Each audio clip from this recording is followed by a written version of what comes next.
Waalaikumsalam. Alhamdulillah, alhamdulillahirabbil alamin. Wa bihi nasta'inu ala umuri dunya waddin. Asyhadu an la ilaha illallah wa asyhadu anna Muhammadan abduhu wa rasuluh. Allahumma salli ala sayyidina Muhammad wa ala alihi wa sahbihi ajma'in. Amma ba'd. Faqad qala Allah subhanahu wa ta'ala fi kitabil karim. Bismillahirrahmanirrahim. Ya ayyuhalladzina amanu kutiba alaikumus syiyam kama kutiba alal ladzina min qablikum la'allakum tattaqun. Wahai orang-orang yang beriman, diwajibkan atas kalian untuk berpuasa sebagaimana telah diwajibkan bagi umat sebelummu agar kamu termasuk orang-orang yang bertakwa. Wa qala idzan bismillahirrahmanirrahim. Innallaha wa malaikatahu yusalluna 'alan nabi ya ayyuhalladzina amanu sallu 'alaihi wa sallimu taslima. Sesungguhnya Allah dan para malaikatnya berselawat kepada Rasulullah Muhammad sallallahu alaihi wasallam. Maka wahai orang-orang yang beriman, bersalawatlah kalian kepada Rasulullah dengan sebaik-baik salawat. Sadaqallahul adzim, maha benar Allah dengan segala firman-Nya. Bapak Ibu saudara-saudara sekalian teristimewa yang kita hormati, Bapak Wakil Kepala Kepolisian Republik Indonesia, cara menampilkan Heru Cilai yang hadir di tempat ini, yang insya Allah dimuliakan oleh Allah Subhanahu Wa Taala, serta yang kita hormati Ketua Dewan Pers beserta seluruh pengurus yang insya Allah dirahmati Allah Subhanahu Wa Taala. Dari 12 bulan Allah ciptakan satu bulan yang disebut Ramadan. Apa itu Ramadan? Kalau bahasa Indonesianya membakar dan menghanguskan. Yang dia hanguskan, dia bakar bukan rumah dan bangunan, tapi apa yang dibakar dan dihanguskan adalah dosa dan kesalahan. Seolah-olah Allah ingin berkata kepada kita, Das'ad, 11 bulan kau lupakan saya, 11 bulan kau tinggalkan saya, 11 bulan kau maksiat, wala tai'asu min rauhillah, kata Allah. Jangan kau putus asa, saya hadirkan kamu 1 bulan untuk mencuci dan membakar dosa-dosamu. Dengan catatan, apakah semua orang yang hidup di bulan Ramadan, kita semua yang mengaku muslim, otomatis masuk Ramadan dia langsung diampuni dosanya? Tentu tidak. Ada syaratnya. Salah satu syaratnya kata Allah, berpuasalah kalian. Rasulullah memberikan informasi, man shoma ramadana imanan wa ihtisaban ghufira lahu ma taqaddama min zambihi. Barang siapa yang berpuasa di bulan suci Ramadan, siapa saja, tentu dengan niat kata Nabi, iman dan ikhlas, diampuni dosanya yang telah lalu dan yang akan datang. Subhanallah, puasa saja, belum tarawih, belum tadarus, belum zakat, belum sedekah, puasa saja Nabi telah memberikan garansi diampuni dosanya yang telah lalu, bonus yang akan datang. Dengan catatan, puasa yang bagaimana? Puasa yang iman dan ikhlas. Kalau puasa sekedar menahan makan dan minum serta berhubungan badan, binatang juga puasa. Ada puasa binatang, ada. Apa binatang yang puasa? Satu, ulat. Ulat itu puasa. Yang kedua, ular. Tapi bedanya, dia berbeda hasil dalam puasa. Kalau ular puasa, kapan? Ketika dia ganti kulit. Dia tidak makan, tidak minum, tidak berhubungan badan. Tapi celakanya, setelah dia puasa tetap jadi ular. Jadi kalau ada polisi sebelum puasa, nakal. Masuk puasa, alim dia.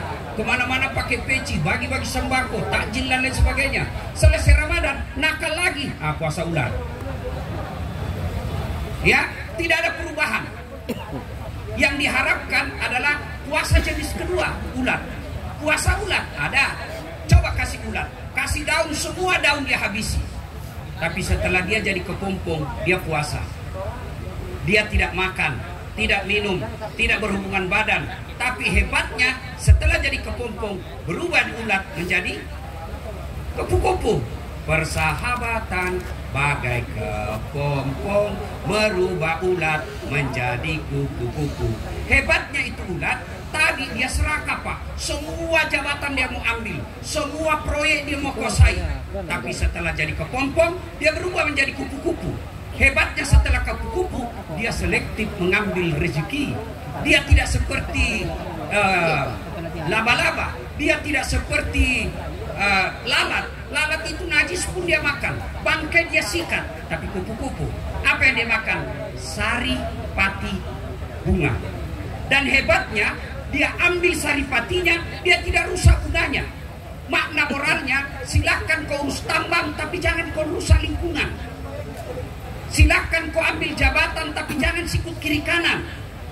Silakan kau raih posisimu tapi jangan menghalalkan segala cara. Itu puasa ulat. Berubah menjadi lebih baik. Kupu-kupu selektif, dia tidak rusak bunga. Dia ambil saripatinya, tapi setelah dia tinggalkan itu bunga yang dia tinggalkan lalu ke bunga yang lain akan melakukan apa namanya? Dia melakukan penyerbukan. Dia mengembangkan. Inilah makna dari hadis Nabi, khairun nas anfa'uhum linnas. Sebaik-baik manusia di antara kalian adalah yang paling banyak manfaatnya. Mari, insan pers ambil manfaat, polisi ambil menjadi manfaat, ustadz silahkan ambil kebaikan itu menjadi kebaikan. Insan pers tadi dikatakan oleh Pak Waka menerangi dunia. Tapi ingat, ada kejadian, mudah-mudahan jadi pelajaran. Suatu ketika Abu Hurairah, sahabat Nabi yang paling banyak meriwayatkan hadis, lari-lari ke pasar, ditahan sama Umar. Abu Hurairah, kau mau kemana? Ada pengumuman penting. Apa gerangan? Barusan saya dengar Nabi, barang siapa yang syahadat, dia yakin sampai mati pasti masuk surga. Kata Umar, betulkah ini? Iya, barusan saya dengar. Umar tidak yakin. Saya mau datang dulu ke Nabi.